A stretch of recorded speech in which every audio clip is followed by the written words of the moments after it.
and I got those stupid Yeezy slides in a size 15. Oh. 15. And I sold them on StockX for $250. I made $200 on it, What? which meant my biohacks would have been free. Right. Right. Pissed. Man. But it's all good. I shall prevail. I'm sure they're going to come down in price. Yeah, they will. The biohacks? Yeah. They will. They might dip a tiny bit. I said they're going to come down in price. Okay, we're manifesting this. Okay. Yes, okay. into existence. That's right. The price is going to come down. I need a Yes. that fake. All right, so if you guys are ready, what up and welcome to another. This is the one of my favorite numbers. This is the AI episode of Dad's Got Kicks podcast. Come on. I'm your host, Esteban Serrano, and joining me, as always, my man Efren and my man Josh. How y'all living, fellas? Good, man. Doing good, man. Today was the first day of school for the kids. So, yeah, you should ask my wife how she's doing. Right. I'm doing good. My sons will go back to school tomorrow. Back to school, I mean, they log on in front of their computers that they've been playing Fortnite on all summer. Same. My kids put on their back to school outfits. It was their pajamas. Right. They just rolled out of bed to the computer. So, all right. So also on today's podcast, we have a guest, the first guest ever joining the pod, my man Ringer. What up? You guys on IG may know him as MICHAELJORDANJUMPS. Thanks for joining the pod, man. Thank you. I appreciate it. Thank you for having me. It's a pleasure and it's exciting. Awesome. You guys are awesome, man. Thank you so much. Thank you. So first and foremost, man, congratulations. You hit 10K. How did that feel, man? It was special, man. The channel's growing fast, and I remember, in the beginning, I was happy to get 5 or 10 followers, and now that it's growing, it's just really exciting. I got a lot of people on there that are like-minded as well as I am towards the subject and the topic, so it's good. It's good. That's awesome, man. What kind of feedback have you gotten from your followers, your fans? I've gotten a lot of good feedback. I think people are excited to see some of the rare material. There's a lot of Michael Jordan stuff floating around, so everybody has seen the main highlights. I try to post stuff that people haven't seen yet. I call it the Michael Jordan Underground, and I've gotten a lot of good feedback from people, excitement about things they haven't seen before, and new plays and new pictures and stuff like that. That's awesome. That's awesome, man. Speaking of Underground, how many haters, Michael Jordan haters, I'm not going to mention anybody that's right here with us on the podcast. He flagged himself. But how many haters come out of the woodworks when you're posting Jordan highlights every single day? Every now and then I'll get one. I'll get one or two. I'll post a picture, and I'll get a LeBron comment, or I'll get a Kobe comment, which sometimes I debate, sometimes I don't. But usually my fans will go after them before I do. So it's like they take care of my light work for me. I love that. Yeah. I'm not one of those fans, by the way, who's in the comments hating on Jordan stuff. That's all right. I respect the GOAT. I just don't like him personally because of what he did to my Sixers his whole career. That is all. Yeah. Interesting fact, Michael Jordan hit, I think, his 10,000th, his 15,000th, and his 20th. I'll let the Philly Spectrum. Oh, just push the dagger in a little bit deeper. He had that one ready. He did. Efren, did you send him a little bit of pre-pod research? Is that? No. Look at that face. You could tell he did. He's guilty. That's crazy, though. I'm turning off my camera from now on. I'm out. Well, I mean, I guess until S comes back to face the music. Ringer, what is maybe like your favorite Jordan highlight that either you featured on Insta or maybe you haven't yet featured but will feature? I like the rare ones, the ones from like Summer League, from his pickup games. Wow. The one that still drops my jaw is the layup against the Nets, the famous one he had where he kind of shifted the ball 3 times in the air. You just watch that from the different angles. It's amazing that a human being can do that. But then he actually laid it up from the other side of the rim too. From the other side of the rim, which he jumped from the opposite corner the post to the other side of the rim, switched hands 3 times, and just dumped it off. Yeah. It was. Yeah. It's annoying almost because he made it look so easy. I remember being on the court myself as a kid trying to recreate that, and I couldn't pump once without hitting the ground again. You know. Speaking of Michael Jordan moments that don't seem like real life, can we talk about the Space Jam 2 situation? Yeah. I saw that you would rather have MJ come back. No. Let me be clear about that. That was That was just a little jab at LeBron and his fans. But as we were talking earlier, I think Michael just smokes too many cigars and drinks a little bit too much cognac. He's rescuing anybody right now. Listen, the way his eyes looked in The Last Dance, he already looked like he was turning Monstar, if you ask me. How about his teeth? You see his teeth? Yo. Come on, guys. He was bearing his soul. He was emotional. Yeah. He was reliving some of the greatest and worst moments of his lifetime. Give the guy a break. Do you think now? Do you think now he's like looking around and actually seeing actual aliens in his head just because of all the cognac and all the cigar smoking he's been doing? Probably seeing something. He's probably seeing something. Oh man. Well, anyway, let's continue down this road. It almost feels like Jordan obviously is the GOAT. Like, you know, there's no question about it. People want to bring up players that came before him, but the way he transcended the game, the way he changed aspects and elements surrounding the game, like it's just no question, hands down, that he is absolutely the GOAT. However, there has been since him many athlete that come after that they want to say is the next. And obviously LeBron is, you know, on the tip of everyone's tongue when we start to have that conversation. So does it feel like to you that, you know, him doing Space Jam is kind of, you know, fueling that? Like, is he trying to fit the impossible shoes of Jordan? How you feel about that, Ringer? I think he is, in a way. You know, when he first started out, he was calling himself the chosen one and the king, and he said he's chasing that ghost of Michael Jordan. So I think it's something he's trying to do, and I give him a lot of credit, man. LeBron does a lot of good stuff, and I think him doing Space Jam, he's the face of the NBA right now. I don't think I could have picked anybody better to do a sequel than him, you know, based off what he does and the kind of personality he has.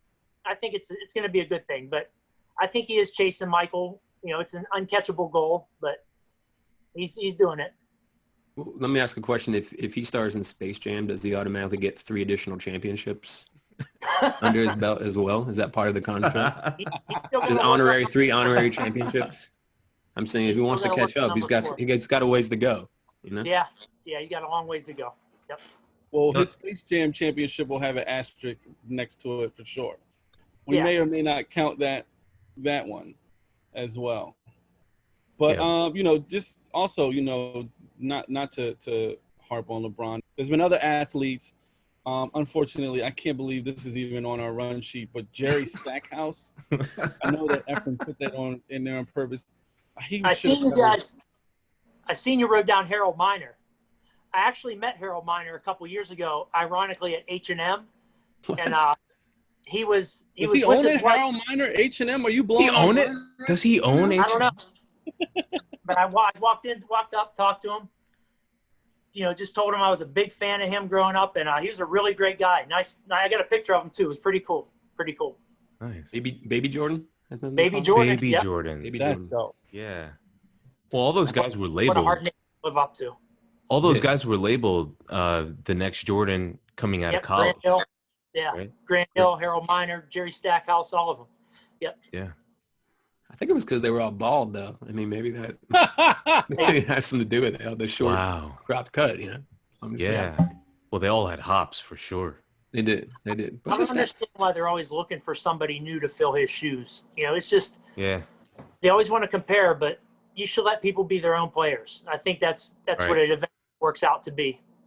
Completely agree. Well, that's why, honestly, I respect LeBron because as much as he came in with a lot of expectations, I feel like he's always tried to carve his own path in certain ways and not do it exactly like Jordan did it, which I respect, because instead of trying to copy the greatest, I think he actually honors him by saying, look, I'm going to do it my way. I can't copy the way the GOAT did it, and I'm going to have a different legacy, and that's okay, you know? I agree. Mm-hmm. Mm-hmm. And what I find interesting, and I think that this equates to, you know, Kobe, who I think if anyone comes near MJ, to me, it'd be Kobe.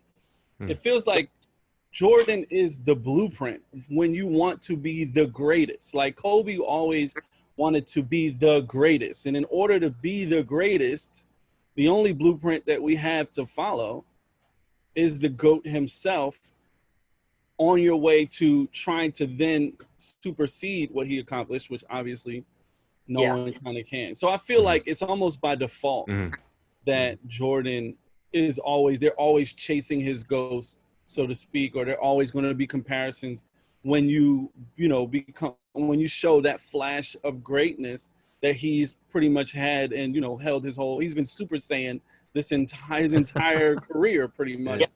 So, you know, that also I feel like plays a big part in, you know, in those people being labeled, you know, baby Jordan or, you know, Jordan-esque or the next. Yeah. Forget the court for a second. Who's closer to the GOAT when it comes to sneakers? Sorry for changing the subject and making it about sneakers. This is a sneaker podcast. Who's closest, though? Out of Kobe and LeBron, who is closer when it comes to sneakers to the GOAT?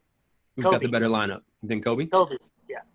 No, actually, I think LeBron, I like his shoes. I like a couple of the older pairs. They're a little bit clunky, so I don't get into them. But I would probably go with LeBron over Kobe, just in this. That's Efren. What do you think? I hated Michael Jordan. Still own more Jordans than any other basketball player. Yeah. And including Iverson, which I have maybe 8 pairs of. Still own more Jordans than any other athlete. So hands down, there's no touching him there. Agreed. Yeah, it's kind of like there's Jordan and then there's everyone else, and then you could just shuffle in terms of both sneakers, like on and off the court, in terms of influence, for sure. I think if I were to measure anybody that would come close to what Jordan has in terms of sneakers would be probably LeBron. LeBron does kind of shift into both lifestyle and, you know, court shoes. So you could kind of wear both. I think a lot of Kobe's Protros were meant to be worn on the court because he didn't want, even the word Protro was a play on, these aren't retros for you to admire, but for you to beat the crap out of on the court. Wear them while you play ball. Yeah, that's so true. I would rather wear Kobe's on court and wear LeBron's off court. I think Kobe has a better performance sneaker lineup. LeBron's a little bit more fashion forward and it looking good outside of the arena and just kind of rocking it every day. Although neither hold a candle to Jordan. Yeah, I got to give some props though to Allen Iverson. The first questions that came out were dope, and they're making a comeback. I see him around every now and then, but if he would have kept his line as strong as the first pair that came out, he would have been right up there with Jordan. I think so.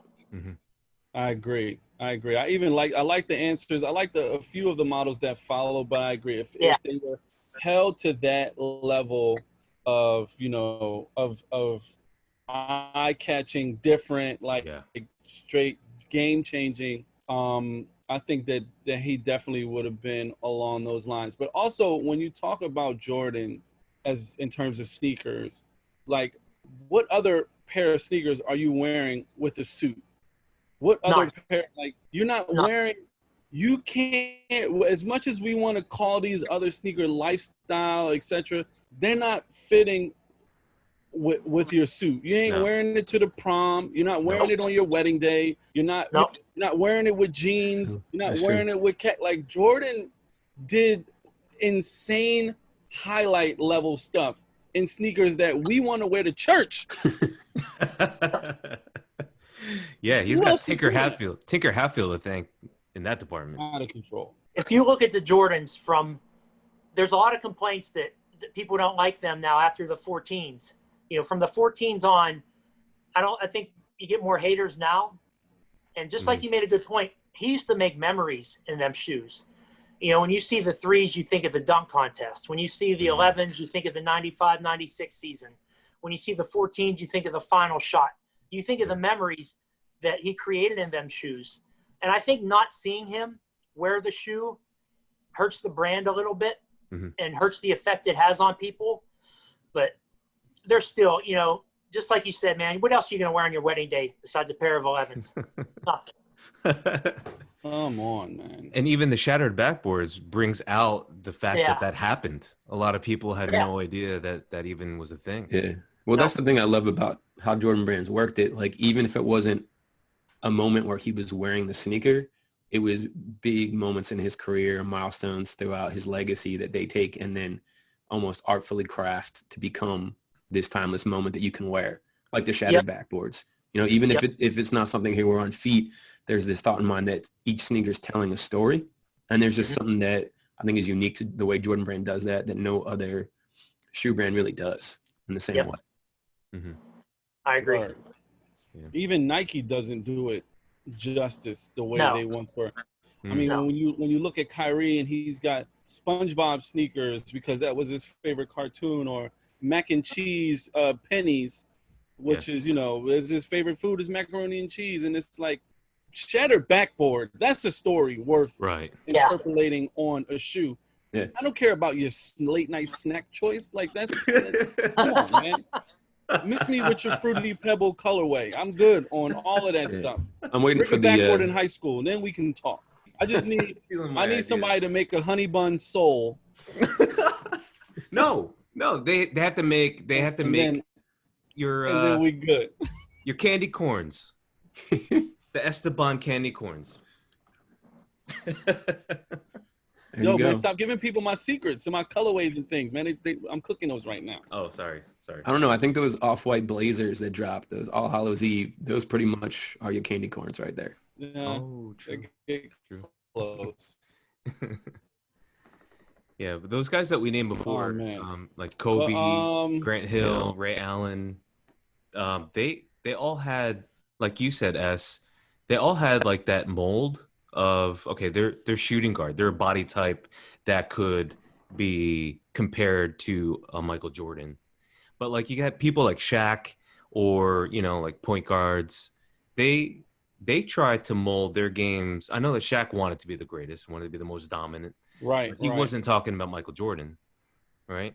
So like these guys, they have their own GOAT in mind when they're playing or when they're training or when they want to perform. So like, how do you even define what a GOAT is, like on and off the court? Great question. A lot of people throw that out there for like it's nothing. I always looked at it like this: when the stage was biggest and when the lights were brightest, Michael Jordan outperformed everybody. There's so many instances. The flu game, the shot against the Cavs, his shot in college, the final shot.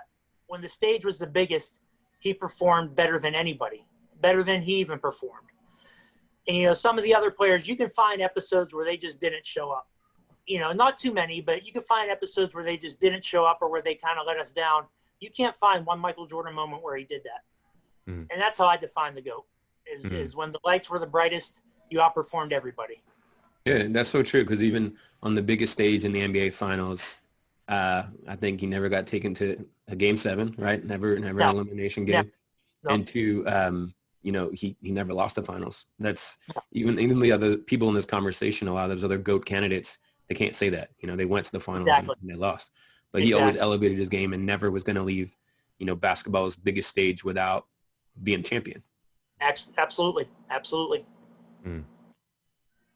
Now, also, I've been because of the times that we're in and because of, the passing of Chadwick, I've watched Black Panther maybe 4 times over the course of the last week. And And one of the scenes that kind of sticks out to me is when he goes into the ancestral plane, and all of the former Black Panthers in royalty are all there. And, it got me thinking about, obviously Jordan is the one, and he's the one here, now, physically here. Can there be more than one GOAT? I think so. I think it's generational though, right? If you could categorize it, maybe you could say this generation's GOAT is Michael Jordan. The previous generation's GOAT could have been a tie between Bird and Magic. The previous, generation before that, you got guys like Will, right? Big O, Oscar Robinson. I don't consider anybody before 1980. Before 1980, I don't consider any of those players in the current GOAT conversation because it was just a totally different league, totally different type of rules. play. Yeah. So, yep. Yeah, that's a good point. I always think, like, will we as fans ever fully allow someone else to be in that category without being overly defensive to our GOAT or our guy, instead of just looking for ways to, confirmation bias. No, this person will never live up to Jordan. Because I think even for our generation and the next generation, I mean, I think it's been planted that there's almost nothing anyone could do to top what Michael Jordan did on the court. And so you carry that on from generation to generation. But I think it's not something that we need to be afraid of someone coming up and challenging that. I think that's good for the game. I think that's good for competition. It's good for future generations. Like, none of us want to be locked in this past that we'll never see achieved again. And if anything, I think we should be more vocal in championing, guys who could potentially live up to that as their careers progress. I think that's something cool. I agree with you. Yeah. And I was watching a 2020, I think it was a 2020 dunk contest with Victor Oladipo, where he put on the Black Panther mask and did the Black Panther dunk. That was pretty cool, man. I like that. And I think Chadwick was actually a UNC fan. He was a big basketball fan. He was a Tar Heels fan, which was cool. I didn't know that. Wow. So, yeah. It was sad to see him go, man. He was a great actor. I've been watching Civil War. I've watched Civil War probably 4 or 5 times in the last couple of weeks. And just what a great performance by the guy. Yeah. Yep. Yeah. Well, he had a talent that transcended genres, but for me, just being able to hear more about some of the stories of the way that even as he battled cancer, he was in the trenches with tons of kids with pediatric cancer, encouraging them, making their last wishes come true, whether it was recording a voicemail, as T'Challa, whether it was visiting them, FaceTiming them. He just spent so much time trying to encourage and lift up other people, even though he was facing something as deadly as he was facing and such a challenge. Like, he never let that change who he was. In fact, he said, hey, like, I know what you're going through. And he may have even alluded to that in some conversations that were just like back on 2020's hindsight. But the fact that he didn't focus just on what was happening to him, he said, look, I know there's a lot of other people who are in this same boat that I want to bring some level of happiness or some level of joy to while they're walking through it, just to take their mind off the daily battle that they're facing every day and to think on something else for just a few minutes. Like, he was just such a selfless individual, and someone that I think a lot of us can just really admire. He was a great human being. Yep. One of my favorite things is, especially now, kind of honoring him and digging back and just reflecting on the great human being that he was. I came across this interview where he was talking about how he selected and fought for the roles that he took. And we got to remember, like, this man played Jackie Robinson. He played James Brown. He played Black Panther. He played Thurgood Marshall. He picked some of the most important roles that you could play, some of the most important and impactful stories, to play. And what he was saying was that he went through several different agencies who would always want him to go and play these other roles, and he would get in constant friction with them because he didn't want to play just any role, or he didn't want to play roles that weren't empowering, impactful, transcending roles. And I know as a creative, there's a lot of jobs and opportunities and gigs that come up that if you want to keep the lights on, you want to take you know, to hear him say, no, I'm not doing that. And sacrificing that opportunity, that check, that bag, so to speak, as you know, as we like to consider it, for legacy, for when you look back at his filmography, when you look back at, you know, the films that he was a part of, the roles that he played, we can study. Like, those are things that I can show my sons. And you know, when we play James Brown in the house, you know, we could watch a Chadwick film and you can learn all about one of the greatest performers of all time. We can talk about Thurgood Marshall and you can see, you know, someone who changed history, like this man. And then the beauty of him, I didn't notice him playing these roles. They're all so different. His performance, he did them such justice. Like, he killed every single role. And, you know, that's something that I loved, was that he was so conscious of using his talent to portray a certain man on camera. And I feel like that is super duper important. Which brings us to the deepest question of this podcast so far. What kind of legacy do you guys hope to leave? And Ringer, since you're the guest, I'm going to start with you. What kind of legacy do I hope to leave? Yeah. I never thought I'd be answering that question. I just want to be seen as somebody that loves what he does, works hard at it, and just tries to spread the joy that I have from what I have and from what I do to other people, so that they can find enjoyment in it too. And that's it, man. You know, everything else will just take care of itself. That's awesome. Thank you. You're definitely doing that for sure. Thank you. Thank you. Thank Efren, you. You guys, what about you? You guys too. Thank you. The kind of legacy I want to leave, the first thing I think about is my children.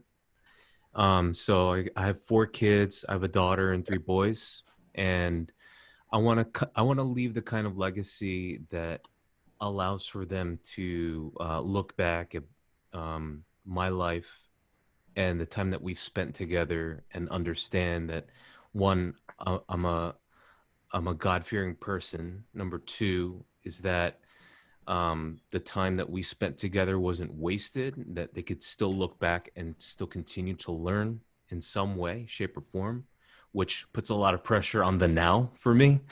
And then the last thing I think is,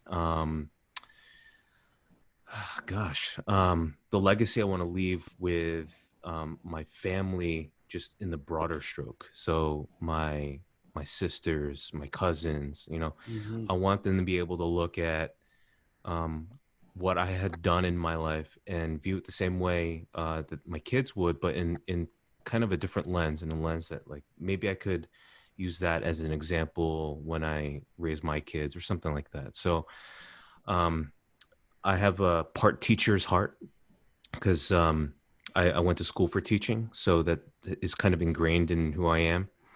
So I like the aspect of continual learning. Like, learning doesn't ever stop, and also the teaching doesn't ever stop, even though you're no longer here. Like, wow. I look at our Aunt Jonah, who recently passed away earlier this year, and man, I look back at those memories and I learn still to this day about things, and I'm like, I want that. So that's where I'm coming from. I'm stealing a little bit from her cookbook and putting it to mine. Right. So yeah, that's kind of the legacy I want to look at, to have.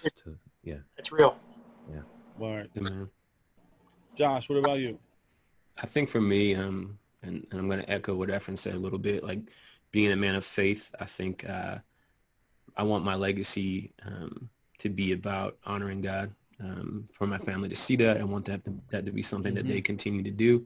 I want them to see a legacy of someone who lived outside of themselves, who carried themselves selflessly, who would sacrifice and do whatever it took for someone else, you know, even them, but even a stranger.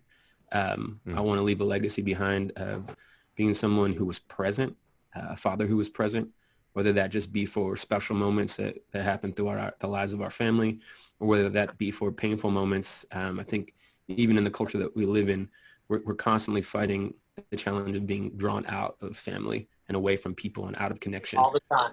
Yeah. And I feel like I just want to leave a legacy where my family, my kids, and the people around me can say, hey, he was present. He was there. He was with me. He loved me through that. And more than anything, like even after my time on this earth, I want to mirror some of the legacies that either I've seen from family members before me, whether that be my grandparents or my parents, and being able to see the mark that they made on my life be passed down and handed on to the future generations. And just be a good steward of, I think, the good influence that the people who came before me had on my life to make me the man that I am now. So. And also some shoes. You want to leave a legacy of some shoes for maybe a couple pairs of shoes. Yeah. There you go. When you say legacy, that's what my son's thinking. He's going to be like, oh, yeah. Right. Do I get the shoes in your will, Dad? Is that they're going? I don't know, son. Long way to go. What about you, S? Oh, man. For me, I live blessed to be a blessing. That's kind of my mantra when it comes to the legacy that I want to live or that I want to leave. Any way, shape, or form that I can help someone or, just impact someone's life in any way I can, that's kind of where I want to resonate. If that's through my content as a content creator, if that's through mentorship, if that's just through a random conversation, I want to be a light. I want people to leave my presence feeling more upbeat, feeling more positive, feeling more, enthusiastic than when they first got to me. You know what I'm saying? I'm very conscious of making that happen. And I feel like if I do that, if my interactions just on a regular level with people has that type of attention and intention, then I think I will have left my mark. Yeah, that's good. That's good. It's really good. Yeah, and Ringer, I know that you mentioned you work with kids. I used to. I'm an occupational therapist, and I used to work with disabled children and children with autism, Down syndrome, cerebral palsy for about 7 or 8 years. I did that. I recently moved on to doing that with adults now. So, but it was a blast, man. And I lost a few pair of shoes in the mix, betting kids they can't make 9 out of 10 foul shots or can't put the quarters up. I've had to chalk up a couple pairs of shoes. What was the worst pair? What was the one that hurt you the most that you had to part with? I had to buy a kid a pair of Nike SBs. He was doing an activity sitting on a horse throwing rings, and the kid made like 4 or 5 shots in a row. I just bet him. I said, you can never do it. He did it. I had to go out and get him a pair of SBs, and they were pretty cool. So. Oh, that's awesome. That's amazing, awesome, man. And let me just tell you, Ringer, like hearing you tell that story, it just makes me more of a believer that when we talk about legacies, that we need to hear more about the legacies that each of us are leaving as individuals, not just athletes, not just superstars. Right. They have legacies that they're crafting and carving out, but the legacy that you're leaving behind in the way that you've helped or cared for people who needed that badly, even just to improve the way that they live their life. Like that's the type of legacy that I think connects us all as human beings. Thank you. Thank you very much. I appreciate you doing that. I appreciate it. Thank you very much. It's fun. Great. It's fun to help people out, man. It is fun. What's the biggest difference between working with kids and working with adults in that field? Well, when you work with kids, you spend a lot of time trying not to get mad. But with adults, it's not that way. Kids are fun. You can do anything you want with them and kid around, joke around. You can't take that personality into a nursing home, though. So that's probably the biggest difference is how I've had to adjust my personality and my approach towards my patients. Mm-hmm. And but like I said, and like you guys said, when you love helping somebody out and you like just keep putting in that good work, it makes it a little bit easier. All right. Well, listen, man. Thank you so much. Again, thank you guys. Thank you so much, man. We should do it again sometime. Thank you so much. Absolutely. Definitely. You guys, if you don't already follow him, make sure you hit him up on Instagram, MICHAELJORDANJUMPS. Definitely an account worth following. If you don't like Michael Jordan like me, stay out of the comments, bro. Don't be that guy. All up in the comments hating. Keep your hatred, tucked deep down in your soul, such as I. You know what I'm saying? All love. Only love. Only love. And as always, thank you guys for listening to us here on Dad's Got Kicks podcast. Make sure you subscribe if you're watching us on YouTube or if you're streaming us on any of the podcast platforms. Hit the subscribe, leave us a comment, some feedback. We really do appreciate it. And of course, you got to follow us where it all started on Instagram at Dad's Got Kicks. And check us out at dadsgotkicks.com. We got all the fly merch to match the kicks.